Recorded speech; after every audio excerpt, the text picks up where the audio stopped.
Hello and welcome back to my movie reviews. This is day 6, review 6. And today I'm going to be covering Voyage to the Bottom of the Sea. Now, I covered one of the movies sort of like this a couple days ago.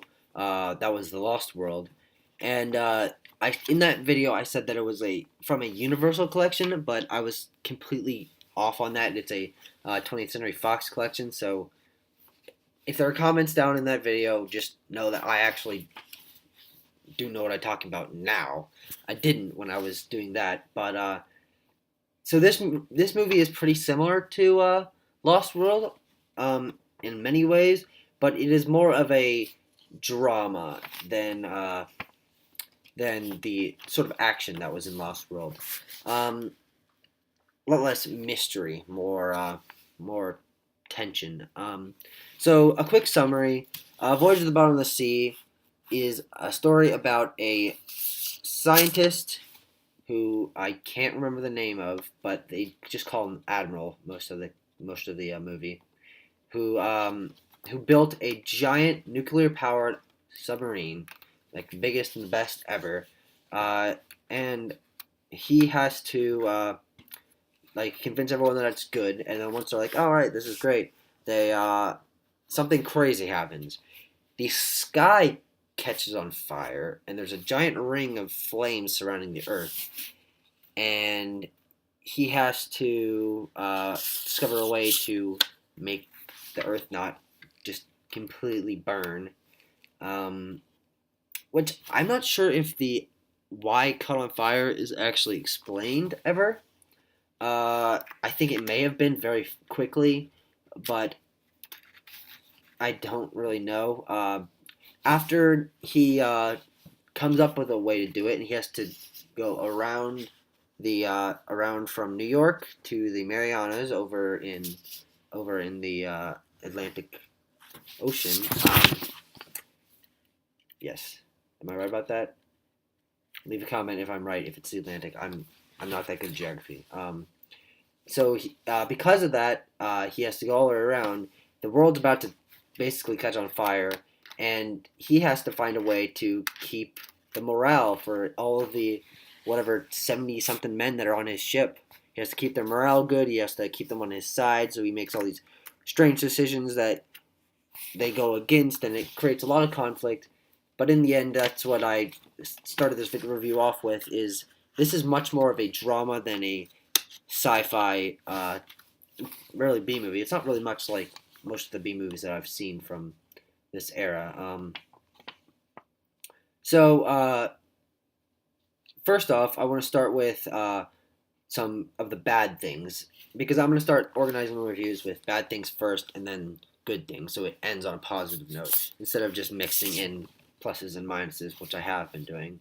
As I said in my review of Lost World a few days ago, the news report thing where sort of transparent newspapers go up over a journey going on in the background does not work for me. I don't like it. I think they should have made just opaque newspapers like like falling down into a stack. I think that would have been a lot more coherent. But they did the exact same thing in this. It is the same director. I think it's Irwin Allen. And these are the only movies of his that I've seen, so I can't compare it to anything else. But they do use the same thing twice, which is a no-no for me. There is a part with a fake shark. There are a lot of sea creatures in this that are clearly fake until the very end. And the fake shark, there's a scientist taking care of a shark, and he's just walking around holding this shark in the water, and it did not work. It was awkward. I mean, I don't know what else they could have done, because the special effects weren't there yet. I can't remember when this movie was made. That it'll be in the title. It was made in that year, right there. So yeah, the special effects weren't quite there yet in that year. But that is a nitpick for me. Another thing that I thought was weird. They have a part where there's sort of a asteroid field underwater of ice, like melting icebergs, falling down and hitting on the submarine, and it's shaking, and they're all like, "Oh, what's going on?" But that doesn't make any sense because ice floats, so I don't know why it's sinking. I don't know what they used for that to make that effect. There's a lot of things where it zooms out and it's just a toy submarine going by, which you can't really tell. Those parts are well done, um, but because of the toy thing, it's hard to get a sense of the scale of the sub.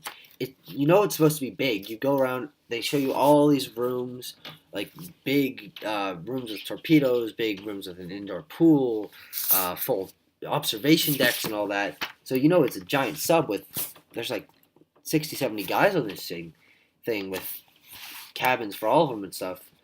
But because it's a toy and some of the scale of the outside is not proportionate to what it might be on the inside, you can't really get a sense of what the actual scale of them to the sub is. And I don't know. I really really wish they had done that a little bit better. But it's just difficult to understand the size. Another point, the to simulate the effect of the world, like the sky being on fire, they have sort of a aurora of red going through the sky whenever they're looking outdoors, which is fine. I mean, I guess that's what it would look like if the sky was actually on fire. It'd just be this red in the sky, so that works. And then the water turning red because it's reflecting off the sky is fine too. But they're showing the world like being on a blaze on TV at one point, and they just put a red filter over the TV, and that doesn't make any sense to me. It really is a poor way to show the fire of the world or the heat, because that doesn't make any sense. The world doesn't turn red, but it's hot. But the red sky is fine. I realize I'm mixing in good points with this. I do want to say that I did like this movie. I actually liked it more than I did Lost World, because it's a little more drama uh, and more character development, which is my kind of movie. But for a few more negative points, there is a fight with a giant squid, and it is really anticlimactic. It's supposed to be tense and stressful, but not only is the squid obviously fake, but the sound they're underwater when this is happening, obviously, the sound of bubbles just going past whatever the things are, it overpowers the music, which is supposed to be the stressful part, building the tension. And even then, the music's not that stress building. I don't know what they were thinking on that. There is some good tension building music in this movie. In some of the later, more actually tense scenes, like there's a mine field, which was a really good scene, and part where they get attacked by a giant octopus, which is a real octopus attacking a toy ship. Geez, I'm mixing in more positives. I'm sorry. I need to cut my mind off from this. Very, very few more negatives. They reused a torpedo clip of torpedo being sent like 3 times. That was just lazy. And a submarine one time, not the submarine, but a submarine one time explodes underwater, and that doesn't make any sense because the pressure would have made it implode and not explode. So that's just another scientific thing that they just didn't really pay attention to, I guess. Also, the ending in this movie is completely harsh. They win, and it just ends, and it's just like, congratulations, everyone's clapping. And I really think there should have been a little more ending development. Okay, this has been 9 minutes of me complaining, but there are a lot of positives about this movie. There is one shot, sort of early in the movie, where a guy's playing a trumpet, and the camera starts in the trumpet, and it pulls out, and I really like that shot. I think it was one of the better cinematographic, I don't know, one of the best shots in the movie, and I thought that they handled that really well. There is a lot of really well-built relationships in this movie. The relationship between the guy who's sort of the main character, the captain of the ship, and his secretary, who's also his wife, or that relationship is introduced really well. I'm not going to spoil how because it's funny to see on your own. But I think that relationship was built really well. Uh, the um, the movie actually opens to a song sung by one of the characters. Frankie, the actor's name is Frankie Avalon, and it really surprised me because the song was "A Voyage to the Bottom of the Sea," which I was not expecting any songs. And I listened to that, I'm like, oh god, is this going to be a musical? But it turns out that that's the only song. It's really well done. It's really great for the opening credits. So I actually really like that. And I don't usually like worded songs in movies. Very few exceptions, like Another Day of Sun from La La Land. I really like that one. But the most interesting thing about this movie for me is the premise of men, a large group of men being put under the ultimate test of stress, and they are trapped in this confined sub with the world about to die. They haven't seen their families in months. They're trapped with each other. They have to listen to orders they don't really like. And there's a psychologist aboard who's helping all of this. And it really gives another sense of character and personalization to the movie. All these men are started getting cabin fever, and they're getting a little bit crazy, and it gets better throughout the movie, the amount of stress that they're underneath. And another part to build off of that is there's a lot of conflict surrounding morale versus authority, where the admiral makes a decision that everyone else doesn't like, but he thinks it'll help the morale of the troops and keep them working till the end, so that they can actually save the planet. And it's a really good conflict because you don't really know which side you want to choose. On one hand, these are just people, and they want to see their families, and they have a life they want to live. But then again, the world needs to be saved, and they can't see their family if the world isn't saved. So you want to follow the orders as well. And I think that that conflict there was really well developed, because there's like 3 or 4 points where it really explodes, and uh, it just really it brings together a movie for me. A lot the psychological warfare behind that is what I was trying to get at. Just a small note that I have here. There is a guy who I forgot to mention named Alvarez who they rescue him, and then he sort of becomes a main character, but he sort of just stands around a lot, and then makes a lot of religious things, and then has his own plot twist at the end. But it's that plot twist is his only reason he's there, and which is a really good plot twist. The Alvarez final scene is amazing actually. Uh, but other than that, there's really no point to having Alvarez there, and he has a dog. Like in Lost World, that he just has there's a dog on the ship, which I guess they just wanted people like dogs. Why not have a dog in the movie? But that's just weird.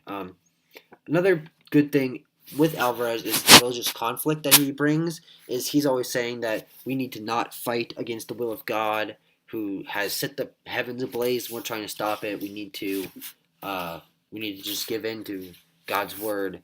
And of course, everyone else is saying, no, we have the science to prove that we can save ourselves, so why shouldn't we?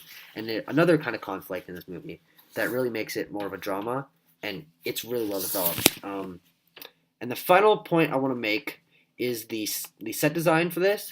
Now, of course, like 70% of the movie is inside the ship, maybe more than that, inside the submarine. So it is all claustrophobic hallways and staircases, and everyone being in sort of tight living quarters with bunks and things like that. And the set design is actually really good because it builds the sense of claustrophobia and the tension that goes and builds throughout the story. So I actually really appreciated the set design. Um, Now, this isn't a plus or a minus, but the final thing I want to say is the name of this movie, Voyage to the Bottom of the Sea, is misleading. They do go to the bottom of the sea for 15 minutes or less, and it doesn't even end up affecting the story at all. Um, I don't know why they named it this. Maybe because they had a song about it that was that name, or maybe it was based off of another story, which I don't know if it was based off a book or not. Um, but I really think they should have still called it something like what was the name of the submarine? Well, whatever the name of the submarine was, I think they maybe could have called it that, or just a simple thing. But it was an older era, and they had names like this were quite common. So I can't really make a complaint about that. It's just something I wanted to point out. But all in all, I actually really did like the drama, tension, sets, really the lighting, character development, relationships, all that was really good in this movie, and I definitely would recommend it for anyone who likes drama. There is a lot less adventure in this movie than you might expect, but all in all, it was a really great movie. So thank you so much for watching, guys. I'm going to give Voyage to the Bottom of the Sea a 9.1 out of 10. I thought it was really good. I hope you guys enjoyed the review. Subscribe for more daily reviews, and I will see you guys in another video. Goodbye.